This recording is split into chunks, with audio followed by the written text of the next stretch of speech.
is NDTV, and you're watching NDTV 24/7.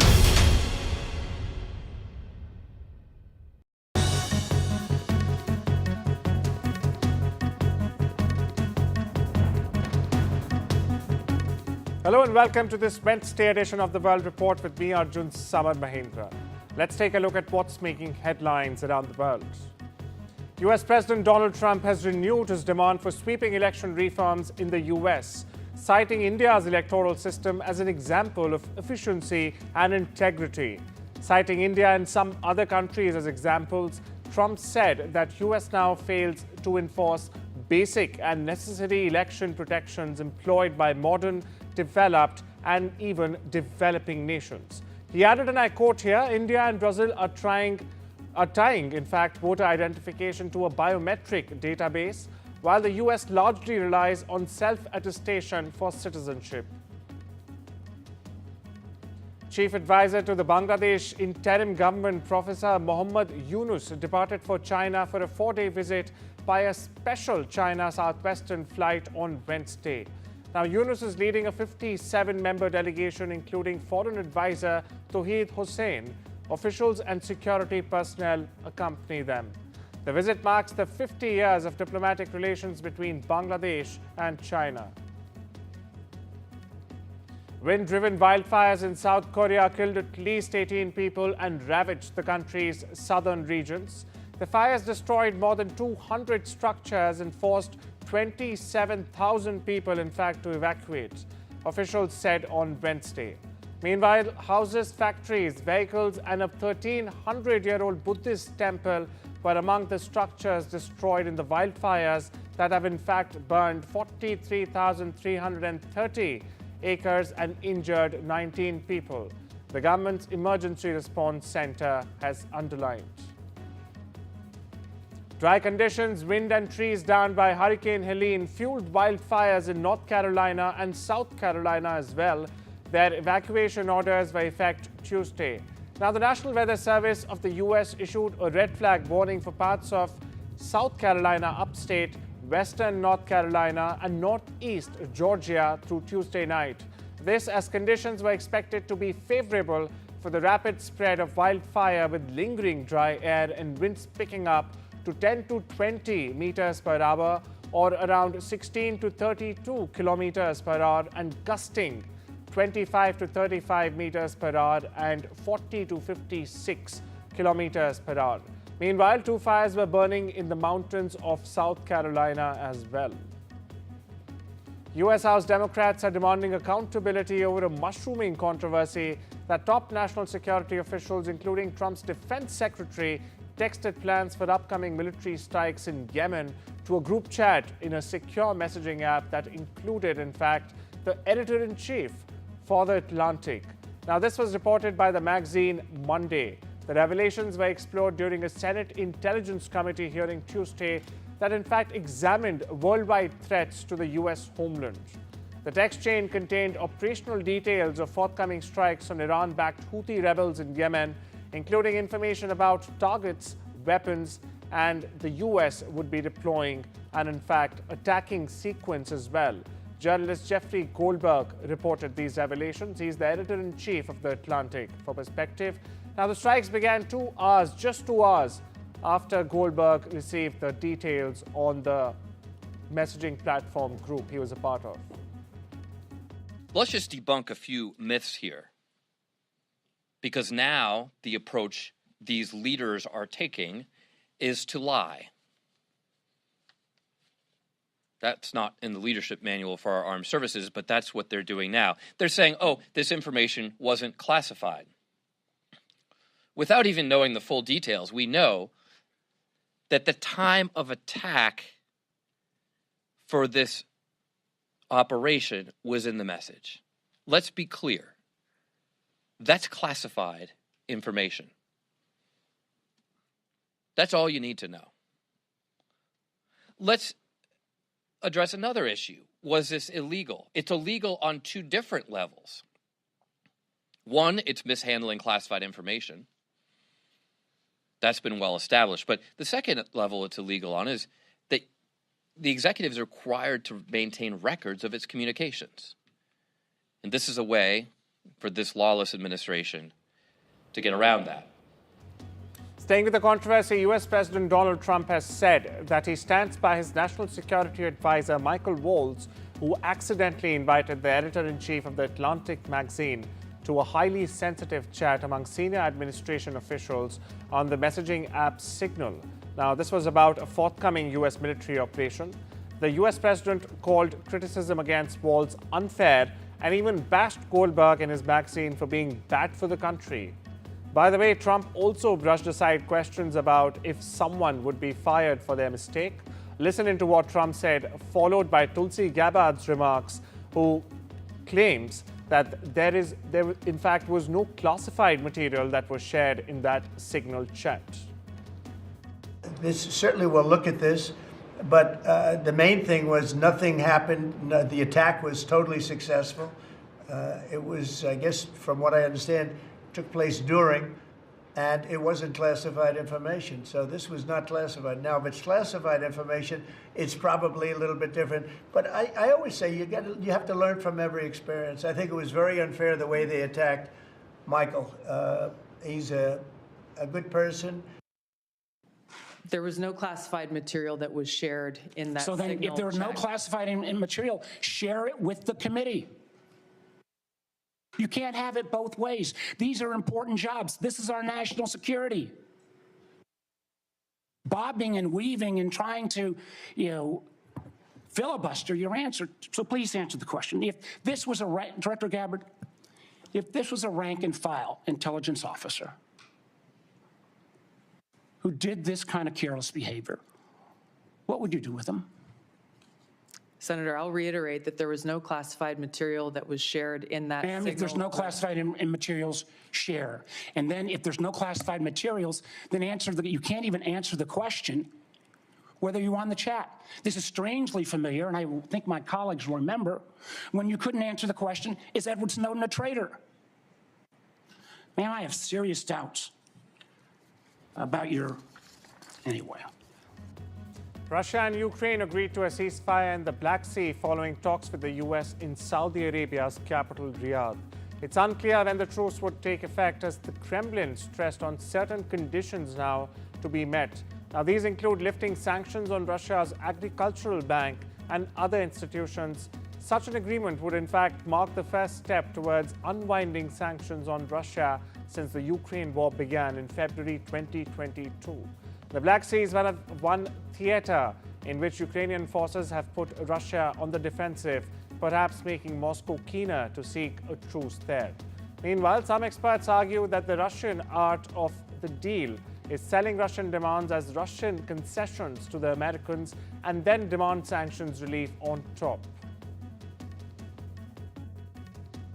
Ukraine's President Volodymyr Zelensky says it is too soon to tell whether these ceasefire proposals will ultimately work, but he says it is at least a step in the right direction. He says that there could be a maritime ceasefire, essentially in principle. He also said that during the Saudi Arabia talks between Ukrainian and US delegations, they discussed a potential halt to attacks on critical infrastructure and energy sites. Zelensky says that we will now see how that could be implemented. We've also heard from Ukraine's Defense Minister, Rustem Umerov. Now, he says that what is crucial now is for technical talks to resume as soon as possible to discuss things like how these agreements could be implemented, how they could be monitored. Moscow said Tuesday it had agreed to a Black Sea security deal if sanctions against its food and fertilizer exports are lifted.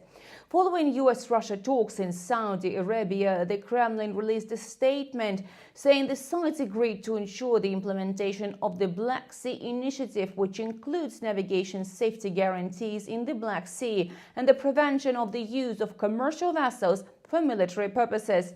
It also agreed to allow the inspection of those vessels. But all that only after a series of conditions were met. including the lifting of restrictions and sanctions on a major agricultural bank, on food and fertilizer exporters, and on Russian vessels. The statement also says Washington will help restore Russia's access to the world market of agriculture and fertilizer exports, lower maritime insurance costs, and enhanced access to ports and payment systems for such transactions. In addition, Moscow says that Russia and the United States will work on the development of measures to hold strikes on Russian and Ukrainian energy facilities for 30 days. India and China held diplomatic talks in Beijing on Tuesday in what the Ministry of External Affairs describes as a positive and constructive atmosphere. The meeting was part of ongoing efforts to manage broader issues between the two countries. The 33rd meeting of the Working Mechanism for Consultation and Coordination on India-China Border Affairs was held in Beijing. The meeting was part of efforts by the two sides to normalize bilateral relations. India, meanwhile, maintained its stance and underlined that peace and tranquility on border is critical for smooth bilateral relations. It also added that the early resumption, in fact, of cross-border cooperation and the Kailash Mansarovar Yatra was also important.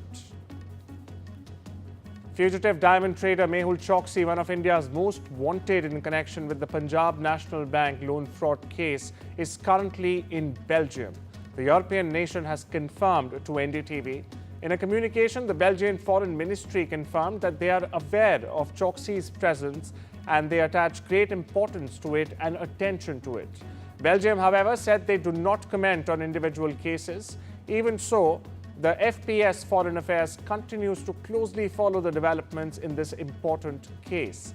Indian authorities, meanwhile, have contacted their Belgian counterparts to start the process of Mr. Choksi's extradition.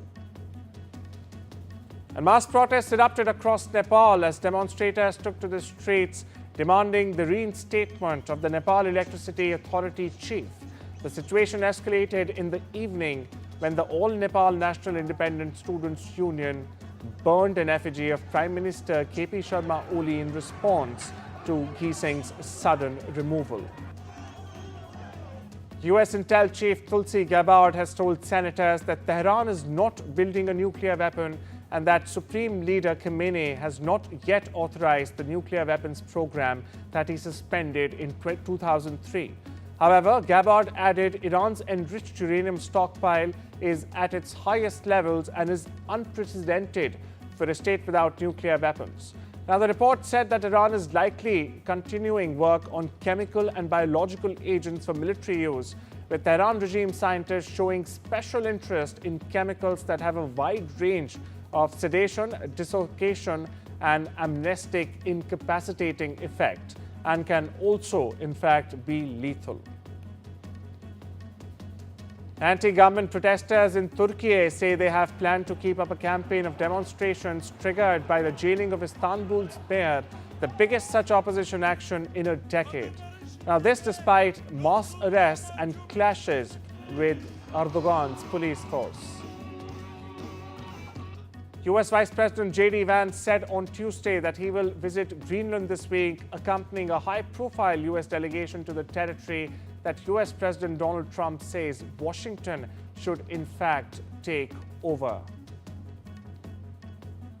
Yes, the J.D. Vance is allowed to visit Biduvik Space Base. What is controversial here is all about the timing. Greenland and Denmark have stated very clearly that they don't want the US to visit right now when Greenland doesn't have a government in place. So it's all about timing. From Greenland's side, also from Denmark's side, it's more seen as an kind of intimidation. So it's an unpleasant surprise that we now see J.D. Vance also announcing his visit to Greenland. There's an agreement from 1951 between Denmark and the US about defense of Greenland, which has since been updated. So Greenland is also a part of it now.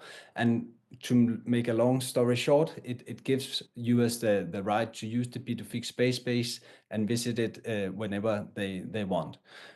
So that's not controversial. What is controversial here is the timing. I hope that if or when he's going to visit Biduvik Space Base and gonna be going to be briefed on the security situation, that they will tell them that there's not an immediate threat to Greenland, as he claims in his post on X. And with that, it's time we step into a short break. See you on the other side.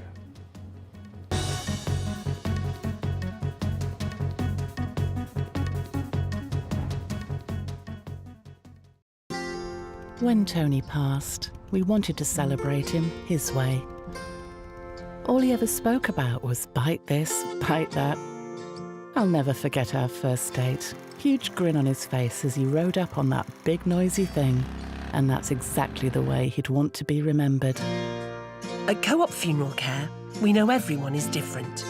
That's why we offer funeral plans to funeral services that are personal, every step of the way.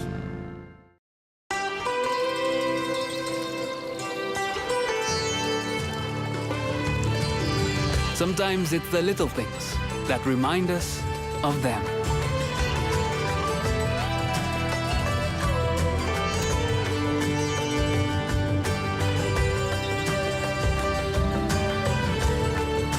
Stay close, even when you're far apart. Send money worldwide with Remitly.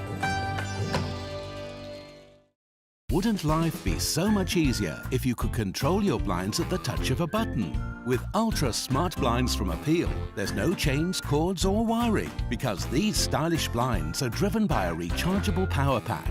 New Ultra Smart Blinds from Appeal, the intelligent solution for home shading.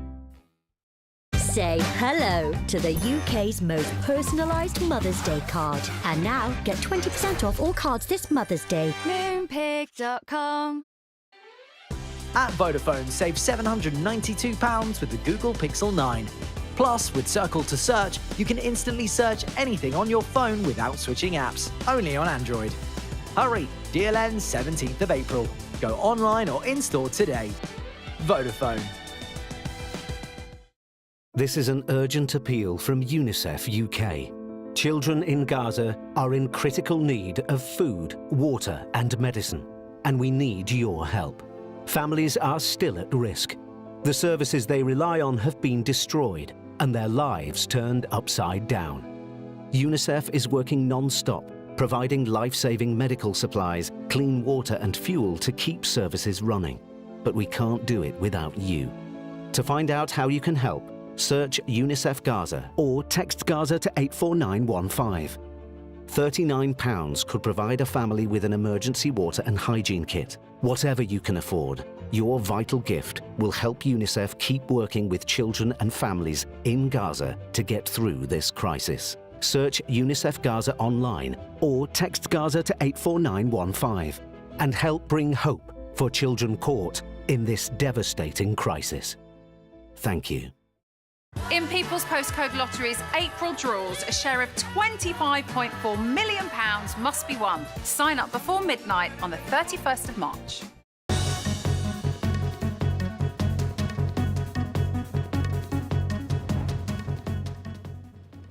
Welcome back. You're watching The World Report with me, Arjun, Samar, Mahendran. Now, UK inflation has in fact fallen back to 2.8%. The Office for National Statistics said annual inflation as measured by the Consumer Prices Index cooled last month, resuming a downward trajectory after an increase to 3% in January from 2.5% in December 2024. Now, City economists had forecast a modest decline to 2.9%, indicating prices are continuing to in fact climb on an annual basis, albeit at a slower rate. The figures come before the Chancellor's address to the Commons later on Wednesday, in which Reeves is expected to in fact present gloomy forecasts for the economy and public finances from the Office for Budget Responsibility. A US judge ordered a 23 June trial date in the DOJ's criminal fraud case against Boeing over the American plane maker's alleged misrepresentations to regulators about a key system on the 737 MAX. Meanwhile, families of the victims of the two deadly MAX crashes, which claimed 346 lives, that's correct, almost 350 lives, hailed an opportunity for justice on Tuesday. Boeing said on the other side it was in good faith discussions with the Justice Department. The US federal government was accused last year of cooking up a sweetheart plea deal with Boeing after it emerged that the company had in fact been given the chance to enter a guilty plea and pay a fine as part of its sentence, avoiding a high-profile trial altogether. Dell Technologies reduced its workforce by 10% in fiscal 2025, bringing its headcount down to approximately 108,000 as of 31st January from about 120,000 a year earlier at the same time. The company said in its annual report on Tuesday that it had made this move. Now, the job cuts come as the AI server maker continues cost-cutting measures, including limiting external hiring and restructuring its workforce. Now, despite the reduction, Dell reiterated its commitment to diversity and inclusion, stating that it remains dedicated to equal employment opportunities and inclusive policies also. The company's stance on diversity comes at a time when some major corporations, including Meta and even Alphabet, have rolled back their diversity, equity, and inclusion, or DEI initiatives as they are referred to. Former US President Donald Trump, in fact, has criticized DEI programs, calling them discriminatory and suggesting potential legal scrutiny as well. Canada has frozen all rebate payments for Tesla and banned the electric vehicle maker from future EV rebate programs in the country. Now, no rebate payments will be made until each claim is individually investigated and determined to be valid, Freeland said in an email statement shared by her office. The US added 6 subsidiaries of the Inspur Group, China's leading cloud computing and big data service provider, and dozens of other Chinese entities to its export restriction list on Tuesday. Now, Inspur units were listed for contributing to the development of supercomputer for the Chinese military, the Commerce Department said in a posting. 5 of the subsidiaries are based in China and 1 in Taiwan. Inspur Group itself was placed on the list back in 2023. Now some action from the IPL. Defending champions Kolkata Knight Riders will face Rajasthan Royals in the Indian Premier League at the Baraspada Stadium in Guwahati later on Wednesday. Now both sides are heading into this fixture after suffering defeats in their opening encounters. While the Royals came under fire, in fact, from Sunrisers' enterprising show, even after responding with 242 for 6, they fell 44 runs short of hammering they witnessed in the first innings. On the other hand, the Kolkata Knight Riders, or the KKR's opening game, saw them getting handsomely beaten by RCB by 7 wickets. Tests were underway at the controversial Olympic sliding track in Cortina d'Ampezzo in Italy. Several competitors went down the track to be used for next year's Milan Cortina Winter Olympics. The government agency in charge of rebuilding the century-old sliding centre in the city reported positive results for the test runs. The Italian government, meanwhile, rebuilt the century-old track despite calls from the International Olympic Committee to hold bobsled, luge and skeleton athletes at a venue in nearby Australia or Switzerland instead. The father of Norwegian middle-distance runner Jakob Ingebrigtsen went on trial on Monday accused of violently abusing his superstar son. Now, Jakob, 24-year-old, spent the weekend underlining his position as one of the world's finest athletes by winning gold medals in the 3,000 meters and 1,500 meters at the World Indoor Championships in China. His father, Gert, who used to coach his son, could face up to 6 years in jail over an alleged 14-year campaign of domestic abuse, which also, in fact, involved Jacob's younger sister.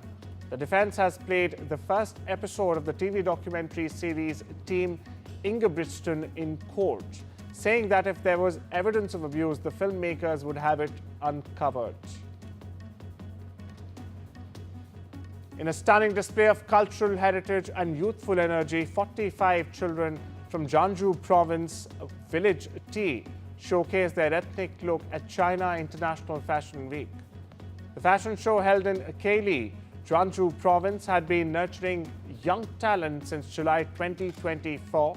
With over 400 theme shows and 30,000 participants, it has attracted global attention, needless to say. Pedro Pascal and Bella Ramsey are teaming up again for the second season of The Last of Us.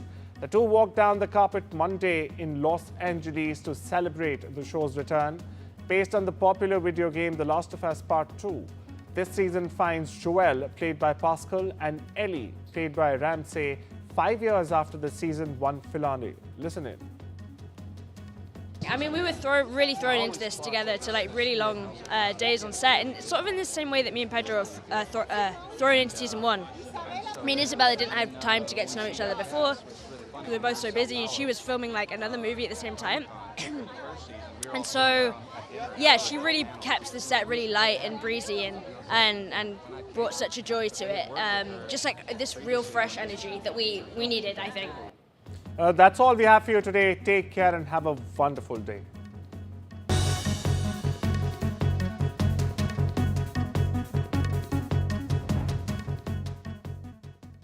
In today's interconnected world, India's voice is more crucial than ever. When India speaks, the world listens. At NDTV World, we are that voice, bringing you intelligent and insightful news from India and beyond. From geopolitics and diplomacy to economic shifts, migrations, tech disruptions, and the stories of our diaspora. We cover the news that shapes our global future. NDTV World, your new home for global news, is here. From interesting tech startups to industry-leading companies, politics, sports, culture, curry, cricket. Oh, there's so much to talk about. Like me, if you too thrive on interesting conversations, this is a show you cannot miss. Watch this space to know more about all matters and all people that make Britain what it is today. Out of Britain, with me, Radhika Iyer.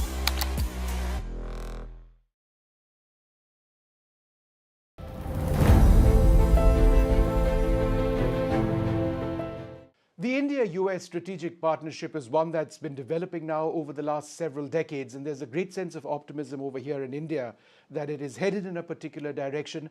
To tell us a little bit about that, and there are so many important global events taking place, Tulsi Gabbard with us, the Director of National Intelligence. It's wonderful to have you here in India, and thank you so much for speaking to us. In terms of the strategic relationship and the intelligence arrangements between India and the United States, to what extent is it premised on perhaps an expansionist or an expanding China and the Asia-Pacific region? You know, the ties between our two countries, the United States and India, go very, very far back. And so what we're continuing to see is a strengthening of that partnership and recognizing that the mutual interests of both of our countries are centered around peace, prosperity, freedom, and security.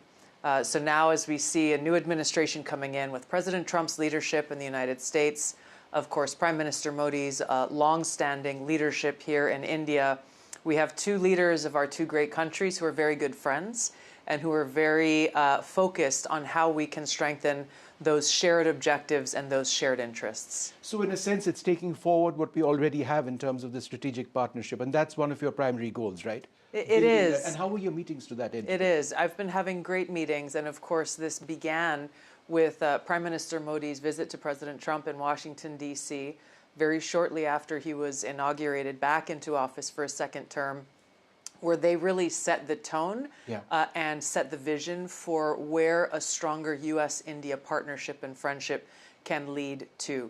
And so my visit here is really predicated on the work that has already been done, and I've been having great conversations with my counterparts here in the Indian government. I just met with the Minister of Defense a few minutes ago, and looking forward to visiting with Prime Minister Modi here later today. And you met the Prime Minister in Washington as well some time back. How did that go? I mean, it was, we saw the pictures. It was great. I had the opportunity to meet him several years ago. It was good to see him again, and it was actually very perfectly timed, where it was maybe 1 or 2 hours after I was officially sworn into this position as Director of National Intelligence that he arrived in Washington, D.C. and had the opportunity to welcome him back to the United States.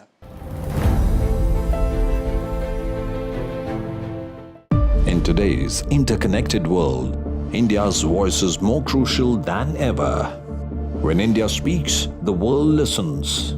At NDTV World, we are that voice, bringing you intelligent and insightful news from India and beyond. From geopolitics and diplomacy to economic shifts, migrations, tech disruptions, and the stories of our diaspora. We cover the news that shapes our global future. NDTV World, your new home for global news is here. From interesting tech startups to industry-leading companies, politics, sports, culture, curry, cricket. Oh, there's so much to talk about. Like me, if you too thrive on interesting conversations, this is a show you cannot miss.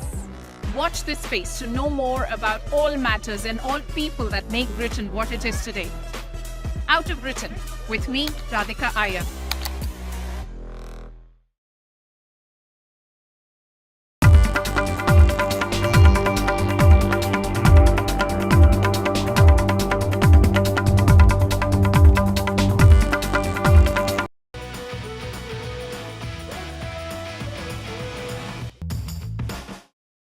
Modi सरकार का युवा चेहरा संचार और पूर्वोत्तर राज्यों के विकास जैसे महत्वपूर्ण मंत्रालय संभाल रहे हैं। उनकी अगुवाई में 17 साल बाद BSNL प्रॉफिट में आया है। डाक चौपाल से ग्रामीण क्षेत्रों में सेवाओं को घर घर पहुंचाया है। पूर्वोत्तर में इंफ्रास्ट्रक्चर विकास की नई कहानी लिखी जा रही है। यूक्रेन से छात्रों को सुरक्षित निकाल कर वापस लाए। पिता के निधन के बाद राजनीति में आए थे और उन्हीं की तरह नागरिक उड्डयन मंत्रालय भी संभाला। उड़ान जैसी पहल से आम लोगों के लिए हवाई यात्रा सुगम बनाई है। क्रिकेट से बेहद लगाव है। जोरदार तालियों से स्वागत कीजिए श्री ज्योतिरादित्य सिंधिया। बहुत बहुत स्वागत है आपका सिंधिया जी NDTV युवा कार्यक्रम में।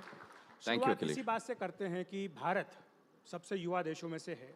युवा शक्ति भारत की शक्ति है, क्योंकि जो डेमोग्राफिक डिविडेंड की बात होती है उसमें माना जाता है कि युवाओं का अगर हम सही तरीके से उपयोग करें तो भारत एक विकसित राष्ट्र बन सकता है। तो विकसित भारत के लिए युवाओं की आप क्या भूमिका देखते हैं? देखिए, अभी मैं वसुधा जी से बात कर रहा था जो हिस्ट्री कर रही हैं अंडर ग्रेजुएट में, और अगर इतिहास के पन्नों को आप पलटो तो जब जब एक पैराडाइम शिफ्ट किसी भी देश में आया है या विश्व में आया है, मैं आधुनिक युग की बात नहीं कर रहा जब हम लोग IT पर निर्भर हैं और इन चीज़ों पर निर्भर हैं, मैं 3, 4, 5 हज़ार साल पुरानी बात कर रहा हूँ। जब भी क्रांति आई है, परिवर्तन आया, कुछ नया दौर आया है, नवाचार आया है, तो वो क्रांति, परिवर्तन, नवाचार युवाओं के द्वारा ही क्रियान्वयन किया गया है। पॉलिटिकल क्षेत्र में देखो, हिस्टोरिकल क्षेत्र में देखो, टेक्नोलॉजी के क्षेत्र में देखो, इनोवेशन के क्षेत्र में देखो, सदैव युवा इसके स्रोत रहे। तो आपने जो प्रश्न पूछा एक तरीके से एक बड़ा मेटाफोर है, क्योंकि युवा ही देश, किसी भी देश का सिंबल होता है। और आज हमारे पास भारत में एक खजाना है नौजवानों का। खजाना क्यों? 70% हमारी देश की आबादी 35 वर्ष की आयु से कम है, और 70% मतलब we are talking about close to about 90 crore people, 900 million people, 90 crore मतलब वर्तमान अमेरिका की आबादी का 3 गुना, वर्तमान संयुक्त Europe, eastern Europe and western Europe का 2 गुना आबादी। ये हमारी यूथ पावर है। जो आपने कहा dividend, demographic dividend and democratic dividend, और इन दोनों डिविडेंड्स को लेकर ही भारत में जो परिवर्तन आया है, और इसका उदाहरण मैं आपको दूं, क्योंकि मैं मानता हूं कि भारत का जन भी युवा, भारत की शक्ति भी युवा, भारत की क्षमता भी युवा, और भारत का भविष्य भी युवा है।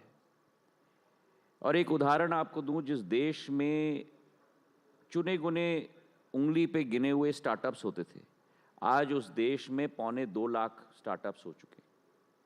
जिस देश में एक भी यूनिकॉर्न नहीं होता था, आज उसी देश में 100 से ज़्यादा यूनिकॉर्न्स हैं। तो ये हमारा खजाना है। इस खजाने को चैनलाइज करना, प्रोडक्टिवली यूज़ करना, ये हमारा दायित्व है। और इसलिए प्रधानमंत्री जी ने कई योजनाओं की शुरुआत की है। पीएम इंटर्नशिप प्रोग्राम, जहां टॉप 500 कंपनीज के साथ आज देश के युवाओं को इंटर्नशिप मिलेगा। हम लोग जब बच्चे होते थे, अब मैं आपको अपना उम्र नहीं बताऊंगा, नहीं तो कई इल्यूजन्स शैटर हो जाएंगी, तब हम लोगों को ये मौका मिलता था केवल विदेश में। जब विदेश में पढ़ाई हम लोग करते थे तो समर में, जैसे अब कॉलेज में, इंटर्नशिप की अपॉर्चुनिटी अब प्रधानमंत्री जी की वजह से सभी नौजवानों को मिलेगा। और इस वर्ष ही 80,000 नौजवानों ने इनरोलमेंट इंटर्नशिप प्रोग्राम में अपने आप को दाखिल कर दिया है। 2,000 करोड़ रुपए की राशि इसके लिए रखी गई है। रिसर्च और एनालिसिस, R&D हम लोगों का बैकबोन होना चाहिए। India must rise not only as a services nation, but India must rise as a product nation. And if you want to be a product nation, then R&D, अनुसंधान, उसकी नींव होनी होगी। और वो R&D कैसे होगा? जब आपके पास एक्सेस होगा रिसर्च को, जर्नल्स को। तो भारत सरकार ने योजना बनाई है to give access to all universities across India, international database. And government of India खर्च करने वाली है 6,000 करोड़ रुपए, ताकि सारे यूनिवर्सिटीज़ को इंटरनेशनल डेटाबेस का एक्सेस मिले, रिसर्च पेपर्स का एक्सेस मिले। तो ऐसे बहुत सारे स्कीम्स हैं जो सरकार ला रही है नौजवानों को इंटीग्रेट करने के लिए। अब AI का ज़माना है अखिलेश जी। AI के ज़माने में भारत सरकार AI की स्कीम लेके आई है। AI for all, 10,275 crores has been budgeted for Government of India to propel AI along with all of you. So government today is no longer a regulator. Government's role under Prime Minister Modi has become that of a facilitator in India's journey from Amrit Kal to Shatabdi Kal, from a developing nation to a Viksit Bharat, from a Nirbhar Bharat to an Atmanirbhar Bharat. ये हमारा vision है, ये हमारा संकल्प है। बहुत अच्छी बात आपने कही है। फैसिलिटेटर की भूमिका सरकार निभाना चाहती है, लेकिन जब युवा प्रश्न करते हैं, मन में पूछते हैं कि हम पढ़ लेंगे, पढ़ाई के बाद हमें रोज़गार कहाँ मिलेगा, तो उन्हें स्वरोज़गार की भी तलाश है, उन्हें नौकरियों की भी तलाश होती है। तो ऐसे मौके पर उन्हें अवसर चाहिए होते हैं। तो वो अवसर देने के लिए सरकार क्या करे? आपने इंटर्नशिप योजना का जिक्र किया, जो कहा है कि 80,000 युवाओं को इसमें पंजीकरण इसका हो चुका है, लेकिन आगे क्या? स्किल डेवलपमेंट उनका कैसे हो, कैसे वो अपने आप को आने वाले समय के लिए तैयार कर सके? देखिए, जो मेरा अनुभव है, पिछले 25 साल में भारत बहुत बदल चुका है। आज मेरे सामने इस ऑडियंस में सभी मेरे युवा साथी बैठे हुए हैं और मैं इनसे प्रश्न करना चाहता हूं। आप में से कितने लोग एम्प्लॉयर बनना चाहते हैं, या आप में से कितने लोग एम्प्लॉई बनना चाहते हैं? तो एम्प्लॉयर कौन बनना चाहता है और एम्प्लॉई कौन बनना चाहते हैं? कोई हाथ नहीं दिख रहा है। सारे एम्प्लॉयर बनना चाहते हैं। आज देश में हर व्यक्ति अपना, छोटा हो या बड़ा हो, अपना बिजनेस शुरू करना चाहता है। और ये केवल ये शहरी क्षेत्र की जनता है, पर ये शहरी क्षेत्र तक सीमित नहीं है। ये भावना अखिलेश जी आपके गांव के आखिरी घर तक ये भावना उत्पन्न हो गई। Tier 2, Tier 3 भी आप, Tier 3 से भी आगे। मैं तो मुफस्सिल गांव की बात कर रहा हूं। मैं अपना राशन का दुकान शुरू करना चाहता हूं, अपना पान का दुकान शुरू करना चाहता हूं। ये भावना भारत में है। इसलिए एंटरप्रेन्योरिज्म में आज भारत नंबर 1 है विश्व में। इसलिए आज विश्व के सबसे टॉप कंपनीज में अगर सीईओ देखोगे आप तो भारतीय। माइक्रोसॉफ्ट देख लो, जितने भी आईटी कंपनी, सत्य नडेला को देख लो, जितने भी आईटी कंपनीज है सभी को देख लो। बिकॉज ये चिंगारी हमारे ये ज्वालामुखी हमारे दिल में, नंबर 1। नंबर 2, पिछले 10 सालों में जो कैपेक्स में फंडिंग हुआ है भारत सरकार के द्वारा, 10 साल पहले इंफ्रास्ट्रक्चर में भारत सरकार करीब 1.5 लाख करोड़ स्पेंड करती थी। इंफ्रास्ट्रक्चर मतलब आपके एयरपोर्ट्स, आपके रोड्स, आपके रेल सिस्टम्स, आपका कम्युनिकेशन।